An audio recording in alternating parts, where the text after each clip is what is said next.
Welcome to Season 7 of the Excel Still More podcast. I am your host, Chris Emerson, and I am here to encourage you in your faith and help you strengthen your relationships. Today's episode is sponsored by Statewide Mortgage. Tyler Kane has over 20 years of experience, and he can help you with a variety of home mortgage needs.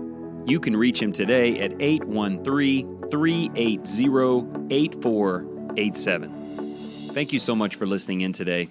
Let's get started. Welcome this morning to the ESM podcast. Thank you once again for listening. One of my favorite things to do is to share new concepts with you, ideas I stumble upon or that are introduced to me like today's by friends, and I immediately find it, first of all, just interesting, and I want to learn more about it. And then from there, I instantly start seeing areas where I can use it in my life and apply it to the daily habits or weekly cadence. And usually in these cases, within just the first couple of days, I'm sitting here sharing it with you. And that is exactly the way things have worked out this week with the F.A.S.T.E.R scale. So let me give you a little bit of background on how this all came together, and then I will walk you through this process and present as much of it in the show notes as possible so that you can follow up and examine it in more detail later. So I know you've heard me talk about Triumph Village, the rehab facility for gentlemen in Tyler, not far from where we live. Several years ago, we began working with them and converting quite a number of those gentlemen and their family members and friends, including Edward this past Sunday, who is at the village, as well as Lizzie, who used to date one of the guys from there and has been worshiping with us consistently ever since.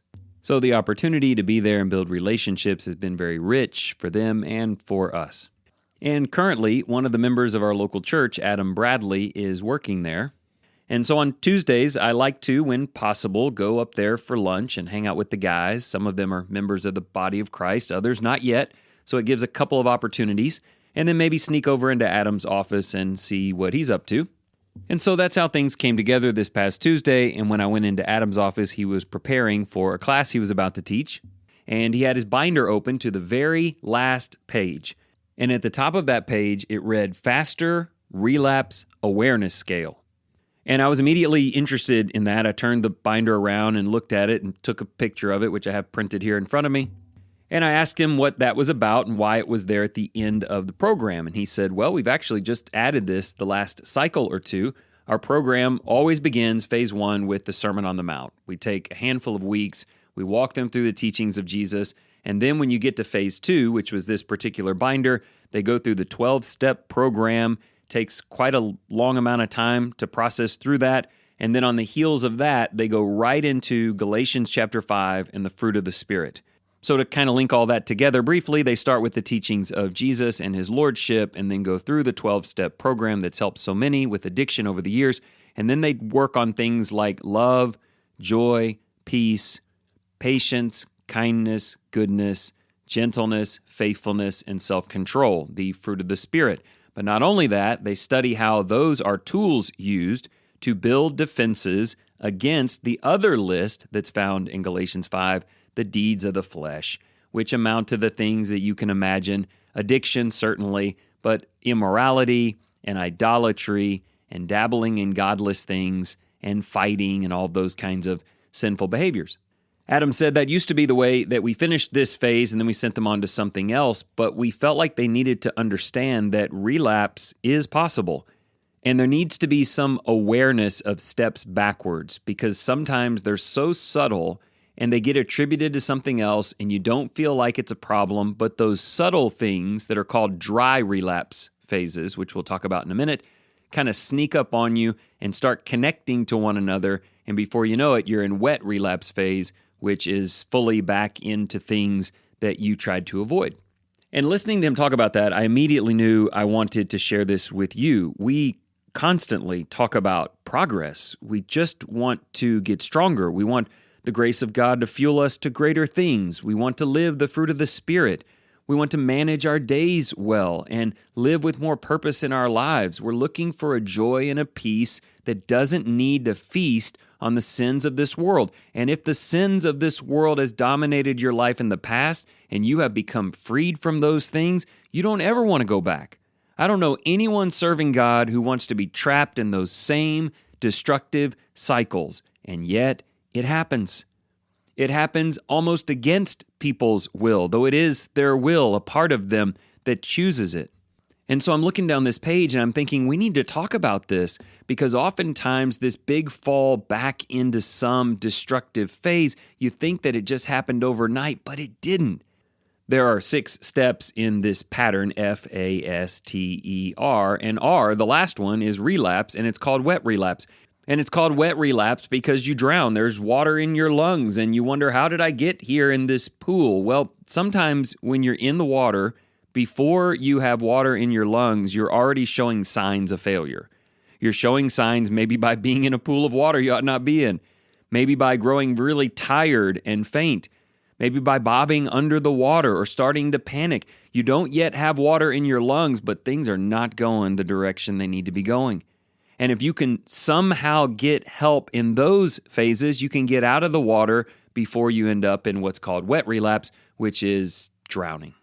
I don't know if this will help you directly. I think it probably will, if you're willing to be honest about the things that you still battle in your life, but I hope it will at least help someone that you love. Let me go through this page with you, and again, I'll type up as much as I can in the show notes, but at the very top, it says instructions. Check your thinking by referring to this scale. You may be experiencing an incident rather than a pattern. Having dry relapse symptoms doesn't mean you're in a relapse pattern. Circle behaviors with which you identify with now or in the past. Recurring symptoms indicate a dry relapse pattern. Now, here's what's important about that. I like this line. It may be an incident rather than a pattern. Some days are not as great as other days. You're going to hear something in these 6 things in a minute, and you're going to go, hey, that was me yesterday. That doesn't mean you're on the wrong track. It doesn't mean everything is slowly falling apart. We all have incidents. That's just the way life works. Even sin is something that pops up almost out of nowhere, but there's a difference between an incident and a relapse.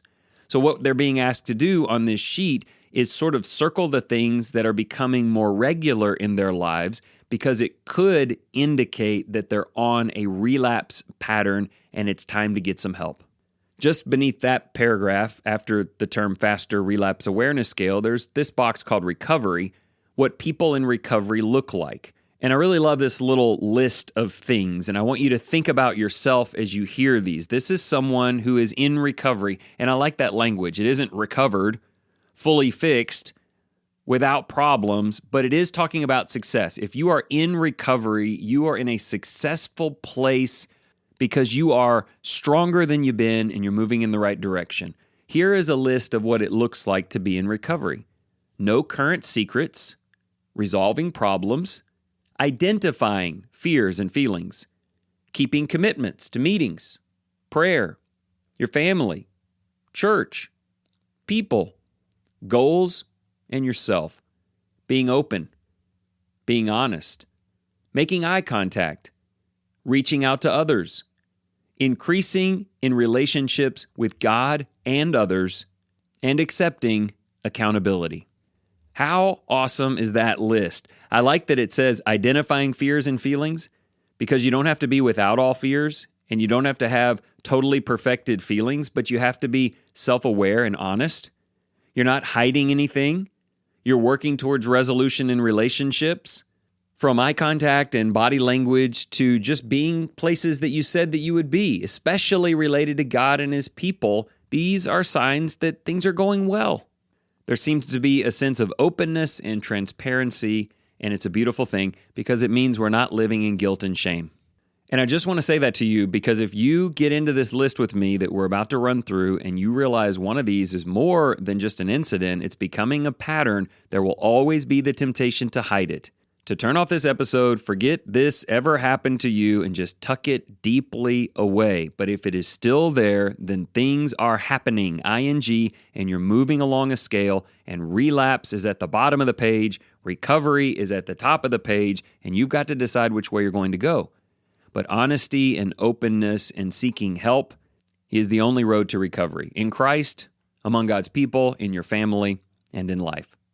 All right, so to get into this, let me just walk you through all 6 things and then go back and try to detail them. We'll do some optimistic application at the end, and then we'll get out of here early today. F.A.S.T.E.R. Forget priorities anxiety, speeding up, ticked off, exhausted, and then relapse. Let's go back and flesh those out a little bit. Number 1, F, forget priorities, denial, flight, a drastic change in what's important, how you spend your time and your thoughts. Forgetting priorities shows up by harboring secrets, sitting around bored, having less time or energy for God, for meetings, for church, avoiding support and accountability towards people. Maybe we lean into things like superficial conversations, sarcasm, self-isolation, changes in goals, unprofitable flirting, being so distracted and superficial that we break promises or commitments, maybe even neglecting our family. We start to get preoccupied with material things that are not good priority targets like television or entertainment, social media.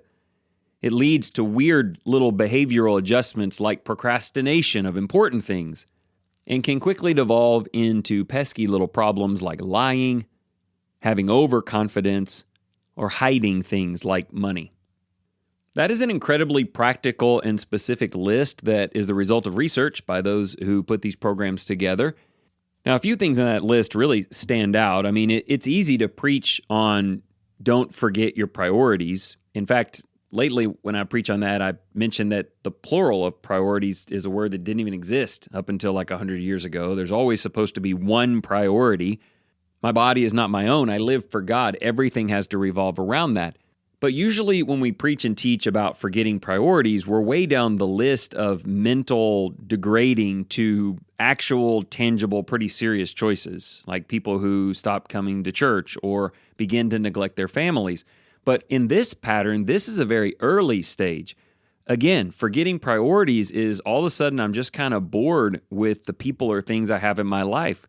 I find that I just don't have the energy or attention to give to what used to matter more than anything in the world, God and God's people and my family.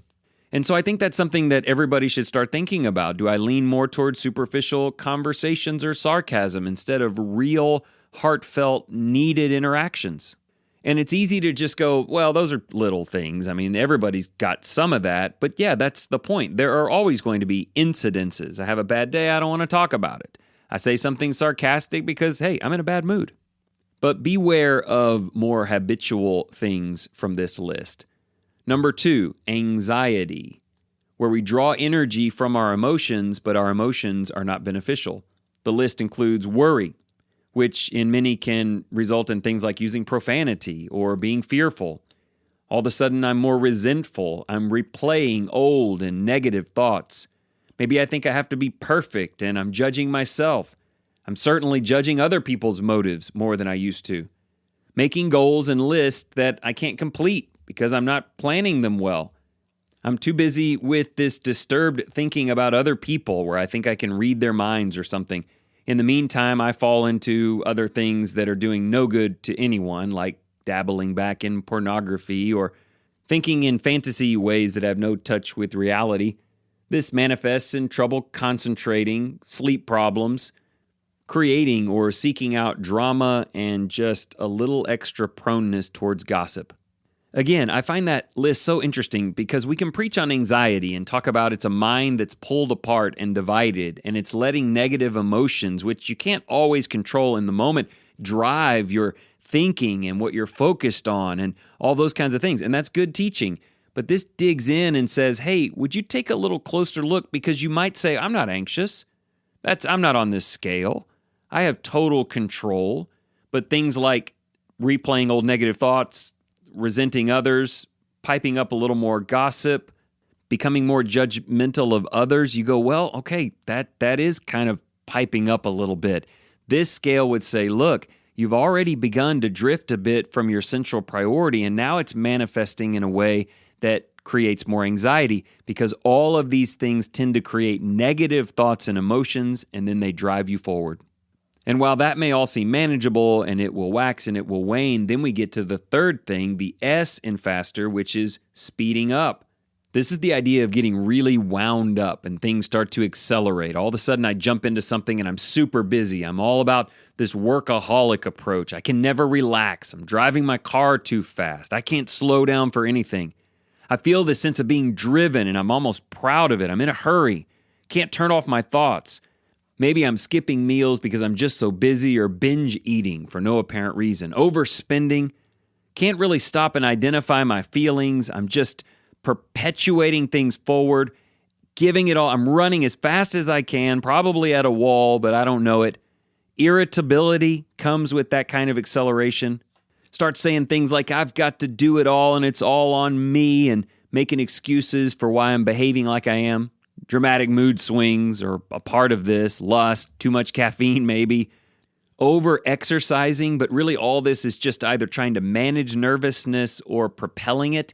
I've got difficulty slowing down, being alone, having real conversations with people, balancing my life, and I avoid support and help at all costs. It just kind of sounds like someone who's replacing accountability with busyness.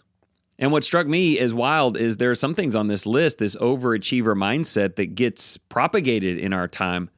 But if my priority system is already a bit askewed and there are negative emotions driving some or much of what I'm doing and I'm accelerating, this is really getting dangerous. Which brings us to T, ticked off. I don't know. Is that a cuss word? I don't know. You can email me if I should have replaced that with something else. But it's getting high on anger and aggression. All of a sudden, this energy that maybe was channeled to something that I thought was positive is either masking anger or turns into it. Maybe a lot of what I'm trying to do all on my own isn't working, and I'm having crisis in money and work and relationships. So I pipe up more sarcasm, more blame. I feel like no one understands me, and I tend to overreact to every situation. Maybe road rage, constant resentment, pushing other people away, increased isolation, blaming. I can tell you exactly whose fault it is. Lots of self-pity, arguing, irrationality.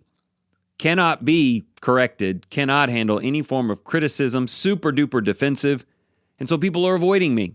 And they have the right to do that. But for me, it just turns into more reasons to blame them for my problems. This sense of aggravation and anger that Scripture talks about, it is on this path. Priorities, anxiety, acceleration, and then frustration. And then that leads to E in F.A.S.T.E.R just before we get to relapse, and it is exhausted. You're out of gas. You've got depression of some ilk setting in, panicked and confused, hopeless. Now I'm sleeping too much or I'm sleeping too little. I can't cope. I'm overwhelmed. I'm crying for no reason. I can't think. I'm forgetful, pessimistic, helpless, tired, numb. I want to run, but I don't have the power to do even that. Constant cravings for old coping behaviors. There's that relapse. I've tried things on my own. I'm super frustrated. I'm completely spent. And so maybe I'm thinking of drugs or alcohol or pornography or sinful behavior, seeking out old unhealthy people in places where it's just easy. This lends to terrible things, self-abuse, suicidal thoughts, goalless living, survival mode, and you start missing work or losing appetite or just giving up. Can you see how from that place of exhaustion, R, relapse, comes right after it, and it's almost like inevitable that it would come? The R in F.A.S.T.E.R is returning to the place you swore you would never go again. Giving up, giving in, out of control, lost in your addiction, lying to yourself and others, and the whole thing, the trap of shame and guilt and aloneness, just gets fully reset. I don't want to be there. You don't want to be there. We don't want people that we love to be there. But by the time they get moving through this scale with a lack of awareness, it becomes an inevitable outcome. How do we prevent it? We prevent it by identifying behaviors before the collapse that are more than just incidents. So let's wrap this back up at the top. Recovery, no secrets. Resolving problems, identifying fears, keeping commitments, ing words, prioritizing the right things, being honest and transparent. That's the life of favor and hope. You may have worked very hard to get there. God working with you, good people working with you, and you do not have to relapse. And one mistake or two here and there does not mean that you are. But let me give you these things in a very positive way, and we'll close. Keep your priorities. Keep your commitments. Keep God in the center no matter what. He's the creator of all. Address anxiety. You can't always get rid of it, but anxiety doesn't have to drive your thinking, and it doesn't have to always be linked to worst-case scenarios and negative emotions. Be mindful when things are speeding up. Slow them down. Take a break. Have a meeting. Make a phone call. Sit and pray. Don't let things get wound up too tight because you're just going to get angry. And anger does not carry out the will of the Lord. If you're angry a lot more than you should be with people who you just kind of know you ought not be, then there's something moving forward in you and it's time to stop. Maybe you're exhausted, not just because the day was long, but because all of the spinning of wheels is just wearing you out. There's an old acronym, HALT, that talks about when people are most susceptible to falling into old habits and addictions. It's hungry, angry, lonely, and tired. And if you go through the details of this list, that's where we are by the end of it. And I would tell you to take time to be refreshed, refresh yourself with the right people, space out your life as wisely as you can, and be mindful that when you start rushing, it may mean that things are getting out of control. Trust God. Trust God's people. Listen to those who love you. And here's some good news. The process of falling back where you don't want to go can happen fast, but recovery, fueled by the grace of God and His love, can happen even faster. Determine where you are today. Be honest with yourself as you evaluate the FASTER scale.